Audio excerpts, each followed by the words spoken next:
Friends, welcome to social team பத்து channel. இது வந்து பார்த்தீங்கன்னா ஆப்ப மாவுக்காக நான் அரிசி ஊற வச்சுருக்கேன். இன்றைக்கி எங்கள் வீட்டில் ஆப்பந்தான் டிஃபனு. நேற்றே நான் இந்த மாவு ப்ராசஸை ரெடி பண்ணிட்டேன். ஒரு 8 மணி நேரமாவது புளிக்கணும் இல்லைங்களா.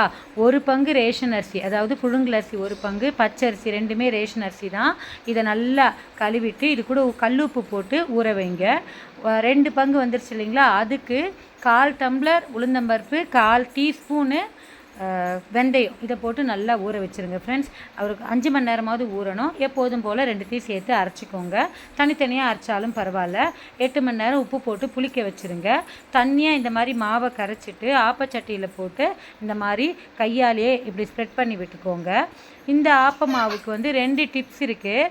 ஒன்று வந்து பார்த்திங்கன்னா, நான் சோடா மாவு போடலை. அதுக்கு பதிலாக ஜவ்வரிசி இருக்குது பார்த்தீங்களா, கண்ணாடி ஜவ்வரிசி, நைலான் ஜவ்வரிசி, அதையும் போட்டு மாவு கரைக்கிறோம் பாருங்கள். அப்படியே போட்டிங்கன்னா ஒரு 10 மணி நேரம் அதுவும் ஊறிடும், புளிச்சிடும். அதே மாதிரி மாவு ஊற்றுறதுக்கு முன்னாடி 1 டீஸ்பூன் சர்க்கரை போட்டுட்டு ஊற்றி பாருங்கள். சூப்பரான ஆப்பம் மொறு மொறுன்னு வரும். உங்களுக்கு வேணும்னா நடுவில் நல்ல அப்படியே இட்லி மாதிரி நல்லா மெத்துன்னு வரணுன்னா மாவு ஸ்ப்ரெட் பண்ணுறதை கொஞ்சம் கம்மி பண்ணிக்கோங்க. எங்கள் குட்டி ஒரே அட்டகாசம், கண்ணாமூச்சி விளையாடிட்டுருக்காங்க. பாட்டி எங்கே கண்டுபிடி அப்படின்னா ஓடுறாங்க. இதுதாங்க ஆப்பம். இந்த ஆப்பத்தினுடைய செய்முறையை நான் அழகாக வீடியோ போடுறேன்.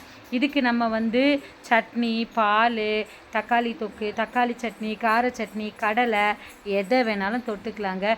குழந்தைகளுக்குன்னா நீங்கள் ஆப்பத்தை தைரியமாக அப்படியே கொடுக்கலாம். பெரியவங்க, வயசானவங்க எல்லாருமே சாப்பிட்லாம். ஓரெல்லாம் சிவப்பாக இருக்குது, நடுவில் எப்படி நல்லா மெத்துன்னு இருக்குது பாருங்கள். நல்லா கூடை மாதிரி வரும்.